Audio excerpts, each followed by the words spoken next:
Dear students, in this class, let us learn about polyembryony and parthenocarpy. Firstly, polyembryony. Poly means many. Occurrence of more than one embryo in a seed is called polyembryony. You know very well, normally only one embryo is produced in one seed. If more than one embryo is seen in a seed, it is called polyembryony. ஒரு சீடில் ஒன்றுக்கு மேற்பட்ட embryo இருந்தால் அது பாலிஎம்ப்ரியானி. The first case of polyembryony was reported in oranges by Anton van Leeuwenhoek in the year 1719. Can you remember Anton van Leeuwenhoek, the father of microbiology? Okay. முதல்ல orange சீடில் ஒன்றுக்கு மேற்பட்ட embryo இருக்கிறத இவர் கண்டுபிடிச்சார். And polyembryony is divided into 4 categories based on its origin. polyembryony எப்படி உருவாகுதுங்கிறத வச்சு இதை 4 கேட்டகரியாக பிரிச்சிருக்காங்க. அதில் first cleavage polyembryony. It is seen in orchids. Orchid is an ornamental plant. அழகுக்காக வளர்க்குற பூச்செடி. Orchids are the second largest flowering plants in plant family. Okay, now let us see what is cleavage polyembryony. You know, fertilized egg is called zygote. Normally, a zygote divides mitotically and each cell doubles by dividing into 2 cells. அதாவது zygote split ஆகி 2 4 ஆகும், 4 8 ஆகும், and so on. And then it attains globular stage, heart shape, and finally it becomes single mature embryo. We have studied this in development of dicot embryo. But here in cleavage polyembryony, the zygote divides into many identical embryos. Cleavage means பிரிதல் அல்லது பிளத்தல். இப்போ மரக்கட்டையை ரெண்டாக வெட்டி பிளக்கிறதுன்னு சொல்கிறோம் இல்லையா, அது மாதிரி cleavage of zygote gives rise to many embryos. Then next one is formation of embryo by cells of the embryo sac other than egg. You know what are the cells present in embryo sac? They are egg cell, synergids, antipodal cells, and central cell or polar nuclei. Instead of egg cell, other cells of embryo sac produce embryos. In Aristolochia, embryos are formed from synergids.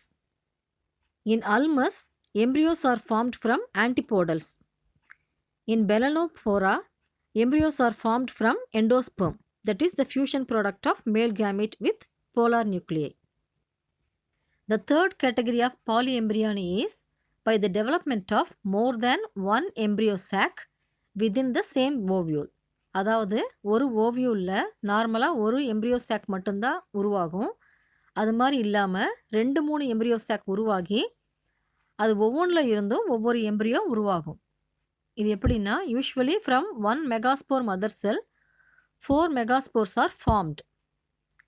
3 disintegrate and remaining one is the functional megaspore and produce embryo sac.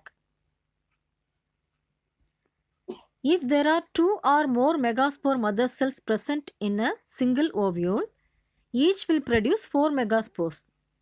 In that case, there may be 2 or more functional megaspores formed. Each will produce 1 embryo sac. So, in a single ovule, 2 or more embryo sacs are formed and they will produce more embryos. These are the derivatives of 2 or more megaspore mother cell. This type of polyembryony is seen in Casuarina, Tamilla savukku. The fourth category of polyembryony is by the activation of some sporophytic cells of ovule. That is, nucellus or integuments are the sporophytic cells. Cells of nucellus or integuments activate ஆகி அதிலிருந்து embryos form ஆகும். They have many cells and produce many embryos. It is seen in citrus and syzygium. So these are the 4 categories of polyembryony. They are cleavage polyembryony, formation of embryo by cells of embryo sac other than egg, development of more than one embryo sac within the same ovule, and activation of some sporophytic cells of ovule. Let us see the practical applications of polyembryony. இந்த polyembryony எதுக்கெல்லாம் உபயோகப்படுது? There are 2 points.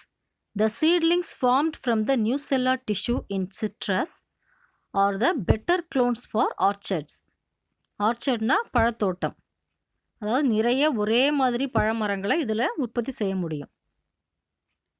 அதாவது ஒரு நல்ல seedling ஒரு எம்ப்ரியோலேருந்து கிடைச்சதுன்னா நியூசெல்லார் டிஷ்யூலேருந்து உருவாகிற எல்லா எம்ப்ரியோவில் இருந்தும் அதே மாதிரி நல்ல சீட்லிங்ஸ் கிடைக்கும்.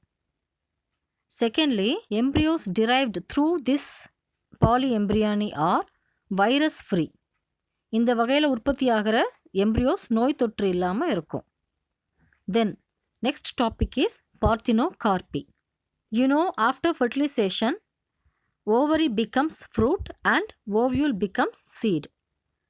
But in some cases, fruits can be developed from the ovary without fertilization. Such fruits are called parthenocarpic fruits. அதாவது fertilization நடக்காமல் ஓவரியிலிருந்து ஃப்ரூட் உருவாகும். But they will have no seeds. So they are seedless fruits. Example, banana, grapes and papaya. There are 3 classifications in parthenocarpy. It was classified by Nietzsche in 1963. According to him, the first one is genetic parthenocarpy, second one is environmental parthenocarpy, and third one is chemically induced parthenocarpy. These are the 3 classifications. In genetic parthenocarpy, parthenocarpy arises due to the hybridization or mutation of genes. Example, citrus cucurbita. அதாவது வேறு இன தாவரங்களை கலப்பு செய்யும் போதும் ஜீனில் ஏதாவது திடீர் மாற்றம் நடந்தாலோ இந்த பார்த்தினோகார்பிக் ஃப்ரூட்ஸ் உருவாகும். Next one is environmental parthenocarpy. Here parthenocarpic fruits are produced due to the environmental conditions like frost, fog, low or high temperature, etc. Frostனா உறைஞ்சு இருக்கிற பனி, fogனா பனி மூட்டம். In pear, if the plants are allowed to be in low temperature for 3 to 19 hours, it will produce parthenocarpic fruits. அதாவது 3லேருந்து 19 மணி நேரத்துக்கு low டெம்பரேச்சரில் இந்த pier plant இருந்தால் அது விதையில்லாத ஃப்ரூட்ஸை உற்பத்தி செய்யும். Then the third one is chemically induced parthenocarpy. Here parthenocarpy is induced by the application of growth promoting substances like auxin and gibberellins. Then what are the significance of parthenocarpy? There are 4 significances. First one, the seedless fruits have great significance in horticulture. ஹார்டிகல்ச்சர்னா தோட்டக்கலை. கார்டனில் இந்த seedless ஃப்ரூட்ஸை அதிகமாக உற்பத்தி செய்கிறாங்க. Second one, the seedless fruits have great commercial importance. அதாவது வியாபார ரீதியாக பார்க்கும்போது சீட்லெஸ் ஃப்ரூட்ஸை பெரும்பாலும் விரும்பி வாங்குவாங்க இல்லையா, அதான்.